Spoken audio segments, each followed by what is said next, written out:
Paradoxe de Thésée, dit par Émile Berlerme en mars 2022. Paradoxe de Thésée. Le navire de Thésée est une expérience de pensée qui concerne la notion d'identité. Supposons un bateau dont toutes les parties sont remplacées progressivement. Après avoir tout remplacé, le bateau ne contient plus aucune de ses pièces d'origine. La question est, s'agit-il du même bateau ou d'un bateau différent ? Un autre exemple est celui d'une voiture que vous appelez par exemple Titine. Elle est composée de 365 pièces. Chaque jour, vous remplacez une pièce différente et vous conservez l'ancienne pièce dans votre garage. Vous n'avez aucune raison de ne pas appeler Titine la voiture dont vous ne changez qu'une pièce et que vous utilisez tous les jours. Mais au bout d'une année, la voiture que vous appeliez Titine, au départ, se trouve en fait en pièces détachées dans votre garage. Et si vous la remontez, vous aurez la Titine initiale, à côté de la Titine quotidienne, celle que vous empruntez chaque jour. Laquelle est la véritable Titine ? Si c'est celle que vous avez remontée, alors qu'est la seconde, que vous appeliez Titine quotidiennement ? Et vous, qui êtes-vous ?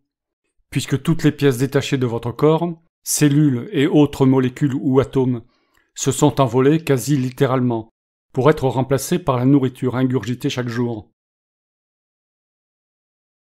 Avec un être humain, il faut voir que la personnalité est conservée dans la structure mémorielle qui est rafraîchie chaque jour.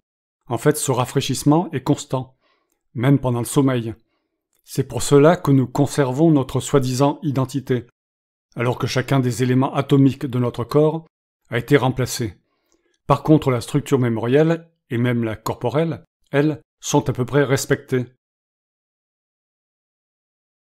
Nos éducateurs nous apprennent à nous nommer et à façonner notre moi. Mais un bon coup sur la tête, une violente amnésie, et voilà que nous perdons notre identité mémorielle. Seuls nos amis continuent de voir en nous la personne que nous étions avant le coup sur la tête. Sommes-nous alors la même personne ? Si nous prenions tous les atomes évacués par un adulte au cours d'une période de sa vie, et que nous remontions les atomes à la place qu'ils occupaient dans le corps initial, nous pourrions recomposer très exactement la personne à l'identique, sans qu'il manque quoi que ce soit. Quelle serait la vraie personne ? En fait, il y aurait deux sosies parfaits et rien de plus. À l'instant précis de la reconstitution, les deux personnes démarreraient une différenciation et les structures commenceraient à diverger selon les expériences et l'alimentation de chacune.